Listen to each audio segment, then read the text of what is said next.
Hello everyone, कैसे हैं आप सब। आई होप आप सब ठीक होंगे। आपको क्या मेरी वीडियोस पसंद आ रही है? तो प्लीज़ प्लीज़ प्लीज़ कमेंट कीजिए, मुझे कमेंट करके मुझे बताइए कि आपको ये स्टोरी पसंद आ रही है। और प्लीज़ मेरी वीडियोस को लाइक ज़रूर कीजिए, इससे मोटिवेशन मिलती है मुझे। तो चलिए आज का नेक्स्ट पार्ट स्टार्ट करते हैं, पार्ट 4। लास्ट पार्ट में हमने देखा था कि वांग जी विंग को जंगल घुमाता है, सारा फॉरेस्ट घुमाता है गुसु का। अब उसके आगे देखते हैं। नेक्स्ट डे वांग जी अपने रूम में अच्छे से रेडी हो रहा था।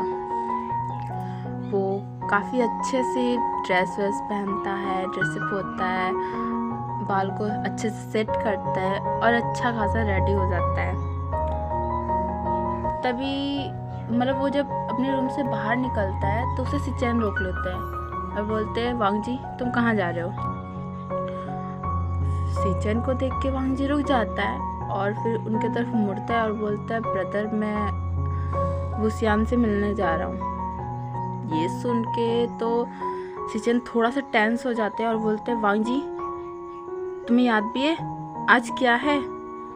तो वांग जी पूछता है, क्या हुआ है ब्रदर। तो सिचेन बोलते हैं, वांग जी याद रखो आज फुल मून नाइट है, तुम ज़्यादा देर तक बाहर मत रहना।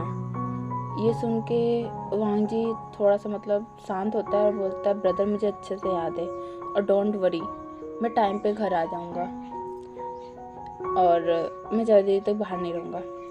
ये सुन के सिचेन थोड़ा सा रिलैक्स होते हैं और फिर बोलते हैं, ठीक है ध्यान रखना अपना।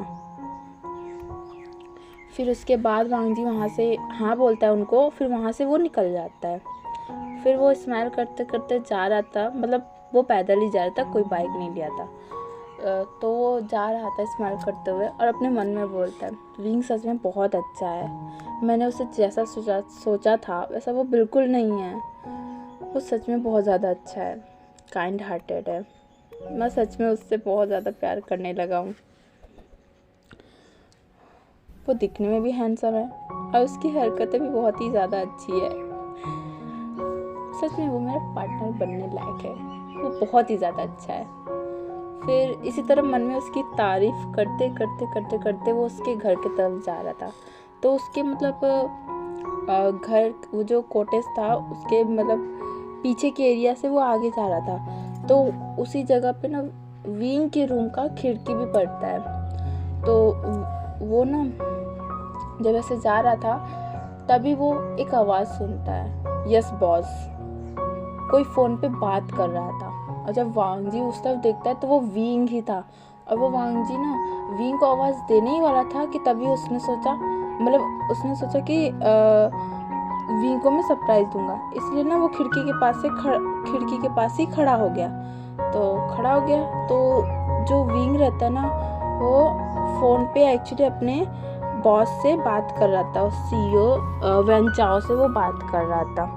तो वैन चाओ, तो चलिए हम लोग देखते हैं कि वो क्या बात कर रहा है। वैन चाओ बोलता है, क्या तुमने पेपर्स भेजे उनमें सिग्नेचर करवा के। तो विंग बोलता है, यस सर, मैंने उन सभी बड़े बड़े एल्डर से उनका सिग्नेचर ले लिया है और मैंने उसे डिलीवर भी कर दिया है, वो जल्द ही आपके पास पहुंच जाएगा। तो वैन चाओ ने कहा, गुड जॉब, तुमने अच्छा काम किया है, आई होप आगे भी तुम ऐसा ही काम करते रहो। तो विंग ने कहा, thank you so much sir, but sir क्या ऐसा करना ठीक होगा। तो वैन चाओ बोलता है, क्या मतलब है तुम्हारा।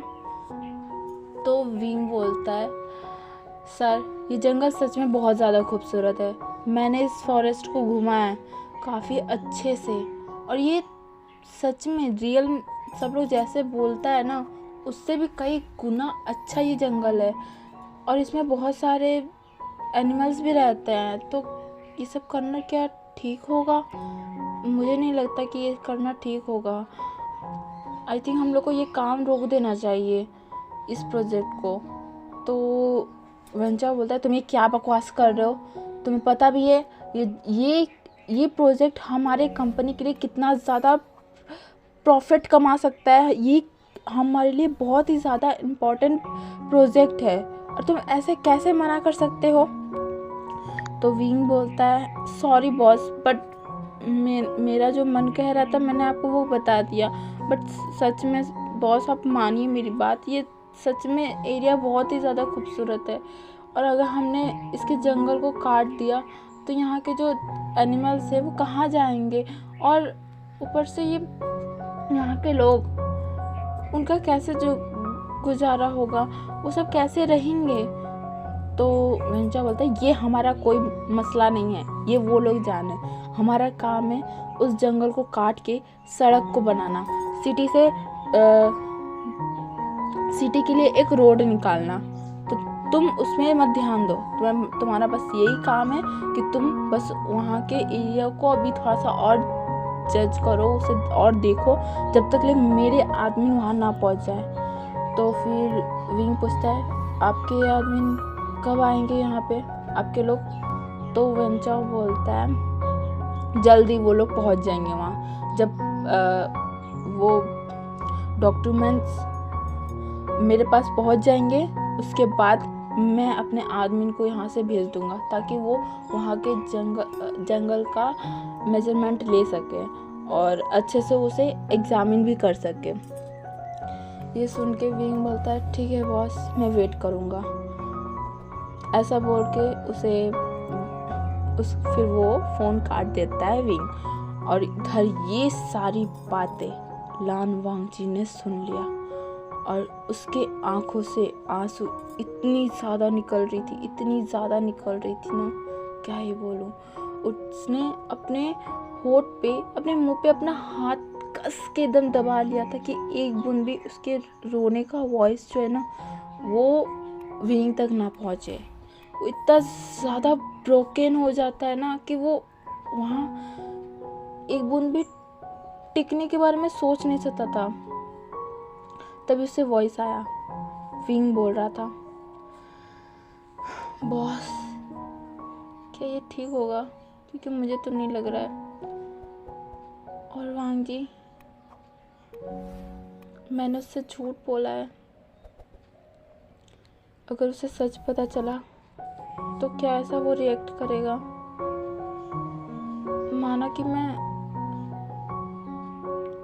उससे सच में प्यार करने लगा हूँ, ऐसी बात नहीं कि मैं उससे प्यार नहीं करता हूँ, मैं सच में उससे प्यार करता हूँ, लेकिन मैं यहाँ पे उसके लिए नहीं आया। मैं जिस चीज़ के लिए आया हूँ उस चीज़ से वो लोग बहुत नफरत करते हैं।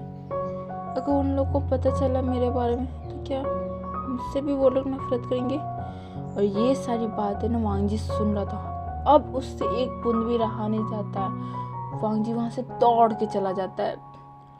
और जब कोई इंसान दौड़ता है तो उसके मतलब कदमों के आहट साथ में, मतलब अगर ऐसे पत्ते उत्ते गिरे रहते हैं, पत्ते उत्ते का आवाज़ आता है ना, तो वो आवाज़ आता है धीरे से। तो विंग सोचता है शायद कोई बच्चा होगा या फिर कोई जानवर होगा, इसलिए फिर वो चुपचाप रूम के अंदर चला जाता है। और इस तरफ वांग जी वो दौड़ते हुए जा रहा था, कहीं एकदम दूर जंगल में चला जा रहा था और मन बोलते जा रहा था कि विंग तुम एक धोखेबाज हो, तुमने मेरा फायदा उठाया है, तुमने ऐसा क्यों किया, तुमने मेरे इस घर को तोड़ने का प्लान किया है, तुम बहुत ही बुरे हो, तुम एक बहुत बुरे इंसान हो। मैंने तुम पे भरोसा कर लिया, भरोसा करके तुमसे प्यार किया, और तुमने क्या किया मेरे साथ, तुमने मेरा दिल तोड़ दिया है। तुम मेरे प्यार के काबिल नहीं हो, तुम मेरे काबिल नहीं हो, तुम इस जगह पे रहने लायक नहीं हो, तुम झूठे हो, तुम धोखेबाज हो। बस यही बोलते वो जंगल में दौड़ते जाता है, दौड़ते ही चला जाता है। अब हम नेक्स्ट सीन में देखते हैं नाइट का सीन। नाइट में आधी रात को मिडनाइट में, मतलब उस टाइम पे वो फुल मून नाइट था, सो इसीलिए पूरी तरीके से चाँद बहुत ही बड़ा था और हर जगह चाँद की रोशनी ही रोशनी थी। इस टाइम पे विंग की आंखें खुली, सोया हुआ था विंग, बट उसकी आंखें खुली तो वो किचन की तरफ गया पानी पीने के लिए। तो वो पानी पीने जब गया था तो वो पानी पी रहा था, तभी ना उसे खिड़की के बाहर मतलब एक इंसान दिखता है जो कि पैदल चल रहा था। जब विंग उसे पूरी तरीके से गौर से देखता है तो उसे वो लगता है कि क्या ये वांग जी है? अगर ये वांग जी है तो इतनी रात को ये यहाँ क्या कर रहा है? और मैंने इसे इतनी बार कॉल किया, इतनी बार मैसेज किया, इसने किसी का भी रिप्लाई क्यों नहीं दिया मुझे? क्या ये सच में वांग जी है? हाँ, देखने से तो यही लग रहा है कि ये वांग जी ही है। मैं ना चाहता हूँ इससे बात करता हूँ कि इसे क्या हुआ है। तो ना विंग वांग जी को आवाज़ देते हुए वो बाहर निकल जाता है। वांग जी रुको, मेरे लिए रुको रुको, तुम कहाँ जा रहे हो? ऐसे बोलते बोलते वो बाहर आता है और विंग को इस तरीके से वांग जी को आवाज़ देते हुए बाहर निकलते हुए देखकर जियांग चेन भी उठ जाते हैं। और जियांग चेन देखता है विंग बाहर जा रहा है, वो भी इतनी रात को करीब 1 बज रहे थे, 12 से 1 बजे के बीच में टाइमिंग था। तो जियांग चेन फिर विंग के पीछे चला जाता है, बोलता है ये विंग कहाँ जा रहा है? और फिर उसके बाद वो उसको आवाज़ देने था, वी वुशान तो कहाँ जा रहे हो, रुको। बट विंग तो वांग जी के पीछे जा रहा था। और जियांग चैन को इस तरीके से विंग को बुलाते देख नी हुसैन का नींद खुल जाता है, जो कि उनके कॉटेज के बगल में उसका कॉटेज था। तो इसीलिए वो देखता है अपनी खिड़की से कि विंग बाहर जा रहा है और विंग के पीछे पीछे जियांग चैन जा रहा है, वो भी विंग को आवाज़ देते देते। तो ये देख के वो बोलता है कि ये दोनों इतनी रात को कहाँ जा रहा है। फिर उसने देखा आज फुल मून नाइट है, अरे नहीं, इन दोनों को रोकना होगा मुझे। फिर उसके बाद नी हुसैन फटाफट भागता है जियांग चैन के पीछे। सो ये तीनों एक दूसरे के पीछे भागते हैं, ठीक है। अब विंग का सीन दिखाते हैं। विंग जो कि वांग जी का पीछा करते करते जंगल के बीच में आ जाता है और जंगल उस टाइम पे पूरी तरीके से सन्नाटा था। बस वहाँ पे कुछ जानवर की वॉइस आ रही थी, साथ में जो कीड़े मकोड़े रहते हैं उन सब की वॉइस आ रही थी। ऐसा सन्नाटापन, साथ में ऐसी आवाज़ों को सुन के विंग एक जगह पे रुक जाता है और फिर बोलता है कितना ज़्यादा अंधेरा है, रुको फ़ोन का टॉर्च ऑन करता हूँ। फिर वो बोलता है पहले फ़ोन का टॉर्च ऑन कर लेता हूँ, फिर वांग जी को ढूंढता हूँ। फिर वो फ़ोन का टॉर्च ऑन करता है और फिर इधर उधर फिर आगे जाने लगता है। वांग जी तुम कहाँ हो, प्लीज़ बाहर आ जाओ, प्लीज़ ऐसे मुझे डराओ मत, प्लीज़ बाहर आ जाओ, इतनी रात को तुम बाहर क्या कर रहे हो? मतलब बस वांग जी को ऐसे बुलाते रहता है। फिर बोलता है यहीं तो आया था वांग जी, कहाँ गया, अब देख क्यों नहीं रहा है मुझे तो एक घबराहट भी हो रही है। एक तो ये जंगल, वो इसी तरह मतलब आगे की साइड में ही देख रहा था और मतलब वो आवाज़ दे रहा था वांग जी। तभी ना उसे मतलब अपने पीछे मतलब बहुत ही गहरी सांस लेता हुआ एक वॉइस आता है। तो बोलता है अच्छा वांग जी तुम पीछे ही हो? तो फिर वांग जी बोल के ना जब वो पीछे मुड़ता है ना, वो देख के शॉक्ड हो जाता है। उसकी आंखें बड़ी बड़ी एकदम हो जाती है और उसका मुंह इतना खुल जाता है ना कि क्या ही बोलूं। डर के मारे उसका पैर कांपने लगता है। उसके सामने एक बड़ा सा वुल्फ था, एक वाइट कलर का वुल्फ, जिसे देख के विंग की तो फटके चार। फिर पहले दिन तो एकदम एकदम सीधा, एकदम सांस वास रोक के खड़ा था एकदम। और जब वो वुल्फ विंग की तरफ देख के थोड़ा सा गुर्राने लगता है ना, तब विंग आ करके चिल्लाता है। उसके बाद दौड़ना स्टार्ट कर देता है, बोलता है बचाओ मुझे, बचाओ, मेरे पीछे एक एनिमल पड़ गया है, ऐसे बोल बोल के ना वो दौड़ना स्टार्ट कर देता है। और वो वुल्फ उसके पीछे दौड़ना स्टार्ट कर देता है, आगे आगे विंग, वुल्फ उसके पीछे पीछे। मतलब ये दोनों के दोनों ही ना एक दूसरे को पकड़ना स्टार्ट कर देते हैं। विंग जो कि उससे भागने की कोशिश कर रहा था, और वुल्फ जो कि उसे पकड़ने की कोशिश कर रहा था। एक तरफ से समझ लो टॉम एंड जेरी की फाइट चल रही थी यहाँ पे।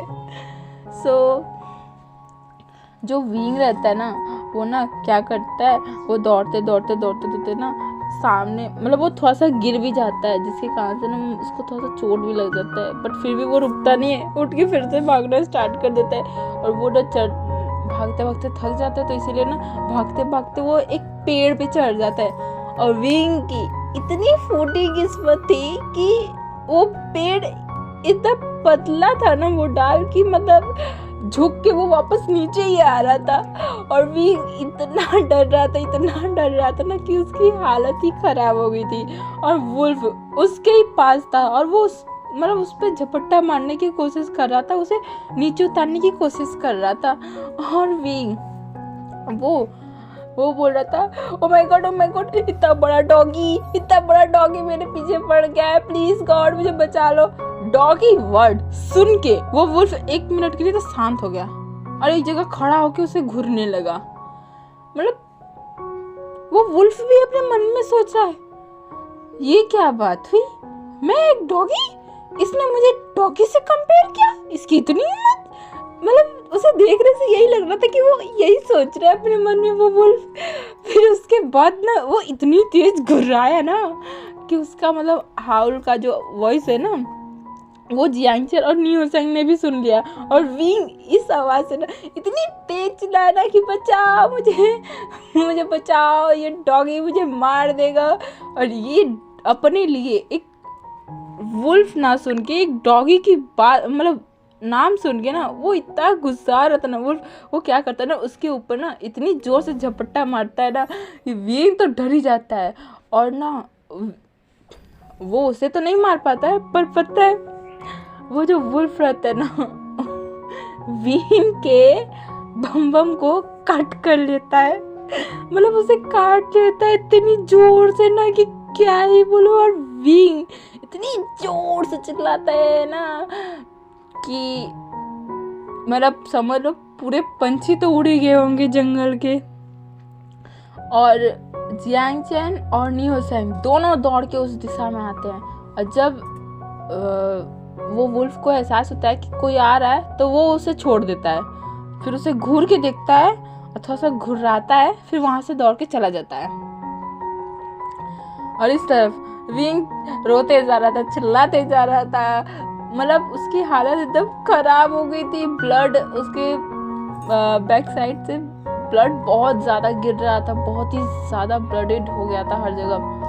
और जब जियांगचन और निहोसेंग ये चीज़ देखते ना उन लोग तो शॉक्ड हो जाते हैं, फटाफट उसे उतारते हैं और उतारने के बाद उसे लेके जाते हैं लैंड मैंसन की तरफ। क्योंकि जो ये लैंड फैमिली है ना, उनके पास हर्ब्स की भी काफ़ी अच्छी नॉलेज है, वो लोग काफ़ी अच्छे मेडिकल्स में अच्छे हैं, आयुर्वेदिक मेडिकल में। ओके, सो वो लोग उसे वहाँ पे लेके जाते हैं उन लेंस ब्रदर के पास। तो वो फटाफट उसे लेके जाते हैं वहाँ और उनका रूम खटखटाते हैं। तो वो देखते हैं कि वो दोनों के साथ विंग भी है और विंग बहुत ही ज़्यादा जख्मी हालत में। फटाफट लैंसचैन उसे रूम में लेते हैं। तभी पीछे से आता है वांग जी और पूछता है क्या हो रहा है यहाँ। तो फिर जियांगचन बोलता है इसे ना एक एनिमल ने काट लिया है, वो भी बहुत ही बुरी तरीके से। तो फिर अब वो मतलब विंग को वो सभी मिल के बेड पे पेट के बल लेटा देते हैं और उसका जो मतलब पैंट रहता है ना उसको निकाल दिया जाता है, क्योंकि बैक एरिया में ही उसे काटा गया रहेगा ना, तो इसीलिए उसे निकाल दिया गया था।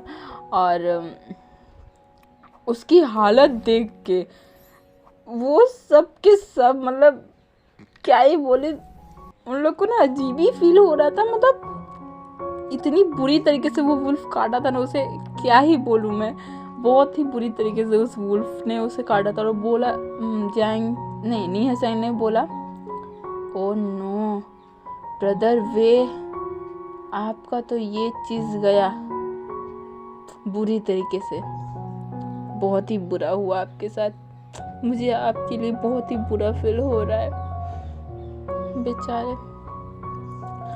तो ये सुन के ना विंग बहुत ही ज़्यादा रोने लगा और बोला कि इतना बुरा लग रहा है, OMG मैं क्या करूँ, वो डॉग ने मुझे इतनी बुरी तरीके से काटा। तब वांग जी ने बोला वो कोई डॉग नहीं था, क्या वो वाइट कलर का था? तो फिर लैन से चैन ने ये पूछा था कि क्या वो वाइट कलर का था? तो विंग ने कहा हाँ वो पूरा वाइट कलर का था, इतना बड़ा था वो। तब फिर लैन से चैन ने कहा तब वो कोई डॉग नहीं था, वो एक वुल्फ था। ये सुन के विंग की तो आंखें बड़ी बड़ी हो गई, वुल्फ ने मुझे बाइट कर लिया। तो फिर निया हुसैन ने कहा आपका खून का टेस्ट उसे मिल गया है, अब आप उसके नजरों में आ गए, अब आपको वो कभी छोड़ेगा नहीं। सो गाइस हम अपने इस चैप्टर को यहीं तक रखते हैं, ओके। अब हम नेक्स्ट पार्ट में देखते हैं विंग के साथ क्या होता है, क्या विंग बच पाएगा वुल्फ के इस बाइट से, या फिर विंग का कुछ और ही हालत होने वाला है। और विंग का वो जो बट एरिया है वो क्या ठीक हो पाएगा, वो इतनी बुरी तरीके से उसे बाइट किया गया है। और वांग जी जिसका अभी हार्ट ब्रोकन है, क्या वो खुद को संभाल पाएगा और वो विंग को माफ़ कर पाएगा? चलिए ये सब हम नेक्स्ट पार्ट में देखते हैं, अभी के लिए इतना ही। और अगर वीडियो पसंद आई तो प्लीज़ लाइक कीजिएगा और कमेंट करके मुझे ज़रूर बताइएगा कि आपको ये स्टोरी कैसी लग रही है। Okay so bye.